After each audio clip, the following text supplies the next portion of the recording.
Sebab benda ni melibatkan akhirat. Tak sekarang ni. Melibatkan akidah. Tak sekarang ni macam mana Tuan nak bagi tahu saya dengar tak dengar. Saya boleh cakap pinpoint satu persatu ayat. Maksud saya dengar. Tak, sekarang ni saya bagi tahu dengan Ustaz. When the moment you come to my platform, please respect.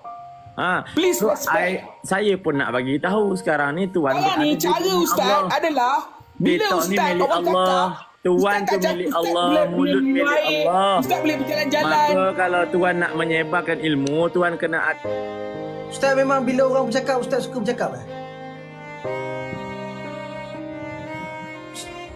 Kenapa dia mute?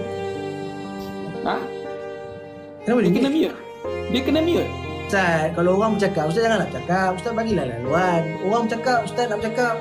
Saya dengar tau, daripada awal-awal Ustaz explain, daripada awal-awal. Walaupun saya ni dikategorikan orang yang jahil dan tak pandai agama, menurut Ustaz lah kan.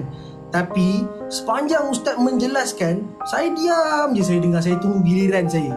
Tapi itu pun saya kena minta tau, sebab Ustaz tak nak bagi mic. Ustaz pegang mic, Ustaz macam jangan ambil mic. Ustaz kena bagi mic. Kalau Ustaz tak bagi mic, macam ni kita tak berbincang. Sebab ada 4,000 orang ni dengar ni. The moment kita dia dah kena mute ni, tapi dia bercakap, dia tak fikir pun. Kita tengah dia dah kena mute dah. Ustaz kalau nak gunakan adab dalam menimba ilmu, Ustaz nak gunakan, yelah adab lah. Saya kata orang, tapi Ustaz dia tak nak apply. Ustaz nak guna adab, Ustaz kenalah. Yelah, come on lah, Ustaz kena kelas lah. Saya cakap bahasa mudah lah kan. Ustaz kena, yelah, kelas lah Ustaz. Dia macam iklan Raibina tu, kelas.